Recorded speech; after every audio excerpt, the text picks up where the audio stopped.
So hello guys, आज के इस वीडियो में हम बात करने वाले हैं electric field due to uniformly charged sphere. हमने गॉस लॉ और इलेक्ट्रिक फ्लक्स ऑलरेडी अपने पिछले वाले वीडियो में कवर कर लिया है। अब बारी है कि गॉस लॉ के एप्लीकेशंस पर हम देखें कि किस तरह की चीज़ों का या किस तरह के शेप्स का हम इलेक्ट्रिक फ्लक्स निकाल सकते हैं और इलेक्ट्रिक फील्ड वहाँ से हम डराइव कर सकते हैं। सो अब हम बात करेंगे यहाँ पर स्फीयर की, एक यूनिफॉर्मली चार्ज्ड स्फीयर। तो हमारे पास इस टॉपिक को स्टार्ट करते हैं हम और देखते हैं कि क्या एक्सप्रेशन निकलता है फॉर इलेक्ट्रिक फील्ड और क्या क्या केसेस बनते हैं इस पर्टिकुलर स्फीयर के में इलेक्ट्रिक फील्ड निकालने के लिए। तो चलिए बिना किसी देरी के शुरू करते हैं इस वीडियो को। और यहाँ पर हम देख सकते हैं कि एक यूनिफॉर्मली चार्ज्ड स्फीयर है हमारे पास, जिस पर क्यू कोलम्ब ऑफ चार्ज है और उसका सेंटर क्या है, ओ है, और उसकी रेडियस क्या है, कैपिटल आर। कैपिटल आर इस स्फीयर की रेडियस है। और हमें पी पॉइंट पर किसी भी आउटसाइड पॉइंट पर, यानी कि तीन केसेस बेसिकली यार यहाँ पे बनते हैं। एक तो आपका जाता है आउटसाइड केस और एक आता है इनसाइड केस और एक इस पर्टिकुलर सरफेस पे, इस स्फीयर के सरफेस पर क्या इलेक्ट्रिक फील्ड निकलती है। तो सबसे पहले हम कंसीडर करते हैं कि आउटसाइड वाला केस। तो हमने एक बाहर पॉइंट ले लिया पी पॉइंट, जहाँ पर हमें इलेक्ट्रिक फील्ड कैलकुलेट करनी है। तो हम करेंगे क्या कि एक गॉसियन सरफेस अज्यूम कर लेंगे जो कि इस पी पॉइंट से पास हो रहा होगा। गॉसियन सरफेस जैसा कि आप जानते हैं क्लोज सरफेस होता है। तो एक इमेजिनरी सरफेस हमने यहाँ पर एज्यूम कर लिया और पी पॉइंट उस सरफेस से पास होता हुआ जा रहा है। अब इस पी पॉइंट पर जो आपका एरिया वेक्टर होगा वो आउटसाइड डायरेक्शन में होगा, फ्रॉम द आउटसाइड सेंटर। और इस पी पॉइंट पर अगर हम देखें कि ये जो चार्ज है, इस चार्ज के कारण जो भी इलेक्ट्रिक फील्ड होगी इस पी पॉइंट पर वो आउटसाइड होगी इस डायरेक्शन में। तो यानी कि यहाँ से हमें मिला कि डी एस और ई एक ही डायरेक्शन में है, ठीक है। और जैसा कि हम जानते हैं कि कभी भी क्यू चार्ज जब भी सर्कुलेट होता है किसी भी स्फीयर पर, तो हम एक ऐसा एजम्पशन मान के चलते हैं कि पूरा चार्ज आपका सेंटर पर कंसंट्रेटेड है। अगर आप मान लीजिए कि इस पूरे स्फीयर का चार्ज इस सेंटर पर सर्कुलेटेड है या फिर सेंटर पर एसोसिएट है, तो इस क्यू चार्ज की वजह से जो भी इलेक्ट्रिक फील्ड होगी वो इस डायरेक्शन में होगी। किसी भी डायरेक्शन में आप देखें तो perpendicular to this surface of the sphere होगी। तो अब हम आगे के इसकी थोड़ी थ्योरी समझ लेते हैं। तो हमने वैसा ही किया कि हमने एक गॉसियन सरफेस अज्यूम कर लिया जो कि इस पी पॉइंट से पास हो रहा है, जिस भी पॉइंट पर हमें इलेक्ट्रिक फील्ड कैलकुलेट करनी है। और वहाँ पर हमने ई का डायरेक्शन और डी एस का डायरेक्शन सिंपल बना लिया है। तो इसी तरह का आपका ये थोड़ी सी थ्योरी है, आप देख सकते हैं इसे और पढ़ सकते हैं और समझ सकते हैं। कुछ भी ज़्यादा हाई फाई चीज़ नहीं है, सिंपल जो मैंने बताया उसी को थ्योरी के फॉर्म में कन्वर्ट कर दिया गया है। और जो भी हम सरफेस लेते हैं गॉसियन सरफेस किसी भी शेप के लिए, वो याद रखिएगा कि हम सिमेट्रिकल लेते हैं। फॉर एग्जांपल यहाँ पर स्फीयर था तो हमने स्फेरिकल गॉसियन सरफेस ले लिया। अगर कोई सिलेंडर होता तो वहाँ पर हम सिलेंड्रिकल गॉसियन सरफेस ले लेते। तो अब आप देखिए यहाँ पर कि हमने पहला केस जो बताया था कि आउटसाइड दिस स्फीयर। अच्छा, आउटसाइड दिस स्फीयर, ये तो यहाँ से डिस्टेंस आर है इस पी पॉइंट की। तो आउटसाइड जब भी होगा तो इस आर से ये छोटा आर बड़ा होगा, क्योंकि आर तो बाहर है, क्योंकि ये आर तो इस पी पॉइंट से सेंटर की डिस्टेंस है। तो पी पॉइंट बाहर है तो तो जाहिर सी बात है कि स्मॉल आर आपका ग्रेटर देन कैपिटल आर होगा। तो आउटसाइड के केस में small R greater than capital R. और जो भी फ्लक्स होगा उसको हम किससे रिप्रेजेंट करते हैं, ई और डी एस के डॉट प्रोडक्ट से। तो जैसा कि आप यहाँ पर देख रहे हैं कि ई और डी एस का डायरेक्शन सेम है, यानी कि ई और डी एस के बीच में 0 डिग्री का एंगल है। तो ई डी एस का डॉट प्रोडक्ट अगर हम करें तो यहाँ से आपका निकलता है E D S cos theta. तो थीटा यहाँ पर कितना हो जाएगा दोस्तों, 0 हो जाएगा। तो ये बन जाएगा आपका ये ई डॉट डी एस। यहाँ से आपका निकलता है ई डॉट डी एस और कॉस थीटा आपका 1 हो जाएगा। तो और ये गॉस लॉ के अकॉर्डिंग ये इक्वल होता है क्यू अपॉन एप्सिलॉन नॉट, ठीक है। तो गॉस लॉ सिंपल ये कहता है। तो देखिए यहाँ पर ई डॉट कॉस थीटा, और हमने ऐसे यहाँ पे रिप्रेजेंट किया है कि थीटा आपका 0 डिग्री है। तो ये सिंपली बन गया ई इंटीग्रेशन ऑफ डी एस। तो ई भी जो ई तो हमको कैलकुलेट ही करना है, तो उसको हमने इंटीग्रल के बाहर ले लिया और डी एस को हमने इंटीग्रेट कर दिया। अब डी एस क्या है, डी एस बेसिकली अगर हम बात करें तो डी एस इस जो गॉसियन सरफेस आपने अज्यूम किया है ये उसका एरिया है। तो उसका एरिया क्या हो जाता है, किसी स्फीयर का एरिया होता है 4 पाई आर स्क्वायर। यहाँ पर आर क्या है, स्मॉल आर है। इस गॉसियन सरफेस के लिए रेडियस कितनी है, स्मॉल आर है। तो उसका एरिया क्या हो गया, 4 पाई स्मॉल आर स्क्वायर। तो e into 4 pi small r square हो जाएगा क्यू अपॉन एप्सिलॉन नॉट के इक्वल। अब यहाँ से आप सिंपल देख सकते हैं कि ई को हमने एक तरफ रखा और बाकी जितना भी टर्म आ रहा था उसको हमने राइट हैंड साइड में भेज दिया।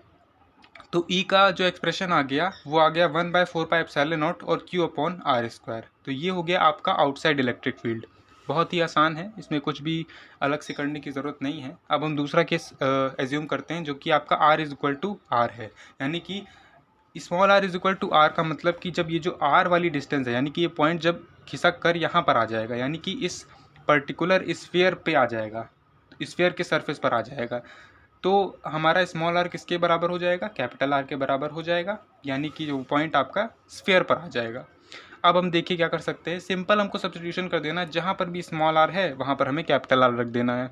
तो ऊपर वाले एक्सप्रेशन में हमने स्मॉल आर की जगह क्या रख दिया, कैपिटल आर, और जो भी एक्सप्रेशन निकल के आया वो हमारा क्या हो जाता है, electric field at the surface of the sphere, जो कि हमारा केस नंबर 2 है। अब हम बढ़ते हैं केस नंबर 3 की तरफ, जो कि है आपका inside the surface. Inside the surface का क्या मतलब है कि जो भी आपका क्या कहते हैं, जो भी आपका स्फीयर है उसके अंदर आपका कोई पॉइंट होगा, उस पॉइंट पर हमें इलेक्ट्रिक फील्ड कैलकुलेट करनी होगी। तो देखिए ये वाला केस सबसे इंपॉर्टेंट है और इसी में आपको कन्फ्यूज़न हो सकती है, तो इसको थोड़ा ध्यान से समझिएगा कि हमने एक, ये तो हमारा मेन स्फीयर है और इसके अंदर हमने कोई पॉइंट पी ले लिया है और वहाँ पर हमने एक एलिमेंट्री एरिया एज्यूम कर दिया कि यहाँ पर एक छोटा सा एरिया होगा इस पी पॉइंट पर, जो कि इस ये रिप्रेजेंट किया गया है।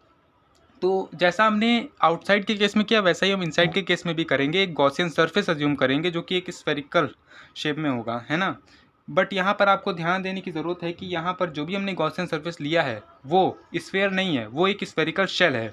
स्फेयर और स्फेरिकल शेल में आपको डेफिनेटली डिफरेंस पता होगा कि स्फेयर पूरा सा जो कि अंदर से ठोस होता है और स्फेरिकल शेल की अगर हम बात करें तो वो अंदर से खोखली होती है। तो वहीं हमने स्फेरिकल शेल यहाँ पर एज्यूम किया है जो कि आपका गॉसियन सरफेस है और ये इसकी थ्योरी है कुछ कुछ। तो जैसा कि आप देख सकते हैं कि इसको समझने की ज़रूरत है, तो हम इसको थोड़ा रीड कर लेता हूँ मैं कि P ये आपका एक इंटरनल पॉइंट है डिस्टेंस r पर, और हमने एक गॉसियन सरफेस ड्रॉ किया है जो कि कंसेंट्रिक है दोस्तों, कंसेंट्रिक है विद स्फेरिकल चार्ज, जो कि इस पर स्फेयर पर जो भी चार्ज है उसके कंसेंट्रिक आपने गॉसियन सरफेस एज्यूम किया है।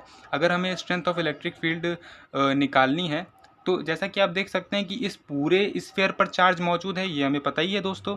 और ये जो हमने स्फेरिकल शेल एज्यूम की है इसके अंदर वाले जो भी होंगे इसके अंदर भी आपका चार्ज होगा और इसके बाहर भी आपका चार्ज होगा। तो जो भी इलेक्ट्रिक फील्ड पी पॉइंट पर आएगी वो इसके बाहर वाले चार्ज की वजह से भी आएगी और पी के जो अंदर यहाँ पर भी जो चार्ज है उसकी वजह से भी आएगी, है ना। तो दो तरह की इलेक्ट्रिक फील्ड्स आ जाएंगी पी पॉइंट पर।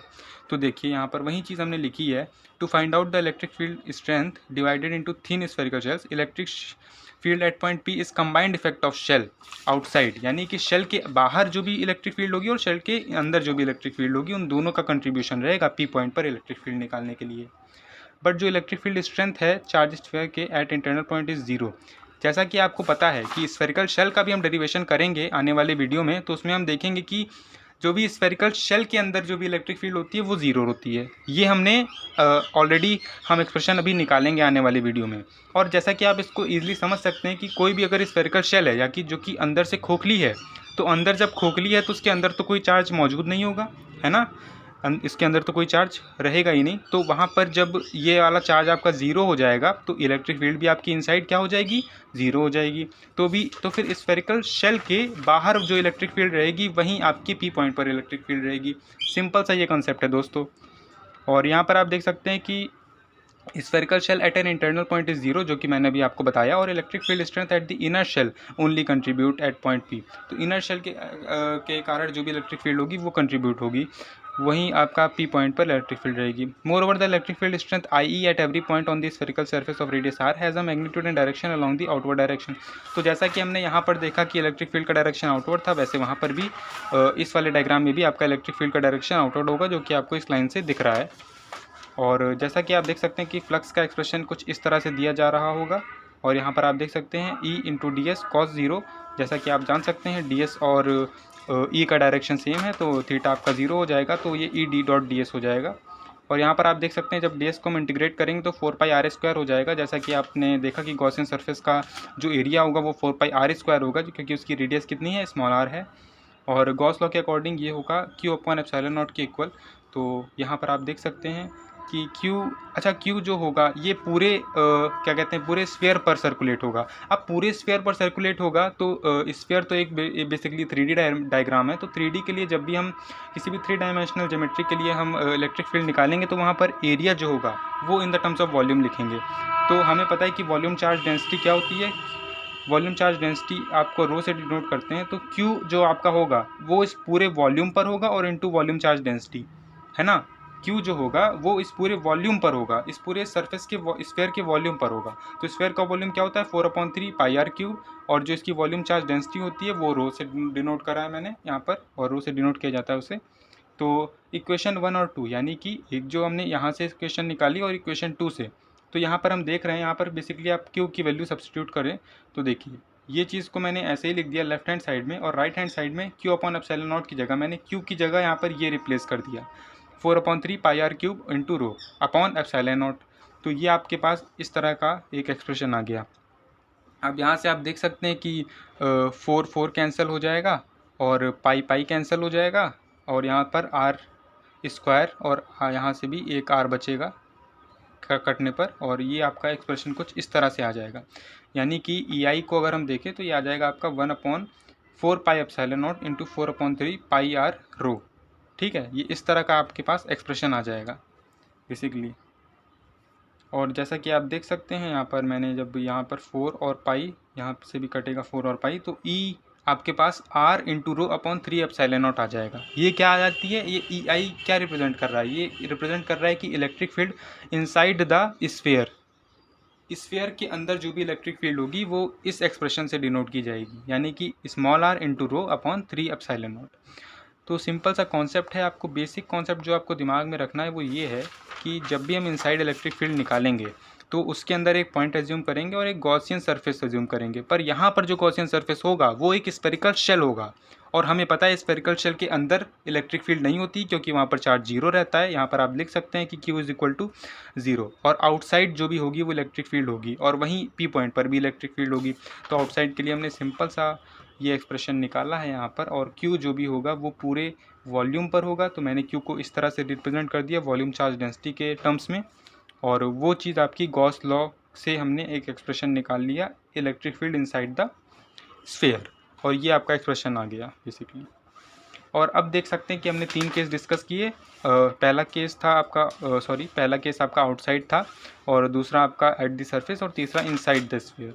और अब बेसिकली हम एक कर्व प्लॉट करेंगे जो कि वेरिएशन शो करेगा इलेक्ट्रिक फील्ड का विद इंक्रीजिंग और decreasing radius of the sphere. तो ये बेसिकली आपका स्फीयर है, ठीक है। और ये मैंने एक एक्सिस खींच दी जहाँ पर आपकी डिस्टेंस है, यानी कि ये बेसिकली आपका स्मॉल r है। तो अब आप देख सकते हैं कि ओ कौन सा पॉइंट है, ओ आपका सेंटर वाला पॉइंट है ना। स्फीयर के सेंटर पर अगर हम बात करें तो इलेक्ट्रिक फील्ड क्या होगी, 0 होगी। क्यों होगी, क्योंकि स्फीयर के सेंटर पर ही हमने पूरा चार्ज कंसंट्रेट माना है, तो वहाँ पर तो कोई इलेक्ट्रिक फील्ड नहीं होगी। और हम ये भी कह सकते हैं कि आपका जो सेंटर पर इलेक्ट्रिक फील्ड आपकी 0 होगी, ठीक है। और अगर हम वहाँ से क्या कहते हैं इनसाइड मूव करें, यानी कि इनसाइड अगर हम देखें तो इनसाइड वाले एक्सप्रेशन में देखिए आपका इलेक्ट्रिक फील्ड जो भी है वो क्या है, वो डायरेक्टली प्रोपोर्शनल है आर के, है ना। यहाँ से हम एक कंक्लूजन निकाल सकते हैं कि जो E है वो डायरेक्टली प्रोपोर्शनल है किसके, आर के। तो डायरेक्टली प्रोपोर्शनल के लिए ग्राफ कैसा बनता है, कुछ इस तरह का बनता है, ठीक है। और अगर हम आउटसाइड की बात करें तो आउटसाइड वाले एक्सप्रेशन में आप आ जाइए। आउटसाइड वाले में आप देख रहे हैं यहाँ पर E क्या है, E है आपका inversely proportional to R square. तो E जब भी इन्वर्सली प्रोपोर्शनल होगा तो इन्वर्सली प्रोपोर्शनल के लिए आपका ग्राफ कुछ इस तरह से प्लॉट होता है। सिमिलरली इस साइड में भी आपका ये इनसाइड वाला केस आपका E is directly proportional to R, और आउटसाइड वाले में E is inversely proportional to R, ठीक है। तो दोस्तों इस तरह का एक आपका पास ग्राफ प्लॉट हो जाएगा। तो ये था बेसिक आपका कंसेप्ट स्फेरिकल क्या कहते हैं इलेक्ट्रिकल स्फीयर के केस में हमने इलेक्ट्रिक फील्ड निकालना, और जो कि एक यूनिफॉर्मली चार्ज्ड स्फीयर था, उसके बेसिकली आपके 3 केस आए, आउटसाइड, इनसाइड और सरफेस पर। तो ये तीनों केस थे, आप देख सकते हैं यहाँ पर ये तीनों केस आप फिर से देख सकते हैं, यहाँ पर स्क्रीनशॉट ले सकते हैं। ये इसकी थ्योरी है, और बिल्कुल अगर इसी तरह आप लिख के आएंगे तो डेफिनेटली आपको बहुत ही अच्छे मार्क्स मिलेंगे। इसमें बिल्कुल भी मैंने कोई भी चीज़ मिस नहीं की है, सारी पॉइंट्स को आराम से कवर किया है, और सारे एक्सप्रेशन को जो भी जहाँ पर जैसे यूज़ हो रहा है उसको बिल्कुल उसी तरह रिप्रेजेंट किया है। तो होप करता हूँ आपको ये वीडियो पसंद आया होगा। अगर वीडियो पसंद आया हो तो इसे लाइक करें, चैनल को सब्सक्राइब करें, और आने वाले वीडियोस में हम इसके गॉस लॉ के और भी एप्लीकेशंस होंगे, जो जैसा कि आप जानते हैं कि बीएससी में बहुत सारे एप्लीकेशंस है गॉस लॉ के, तो उन सारे एप्लीकेशंस को हम डिस्कस करने वाले हैं। Until then keep watching my videos and definitely it will be helpful for you for your exams, and all the best for your exams, and bye bye.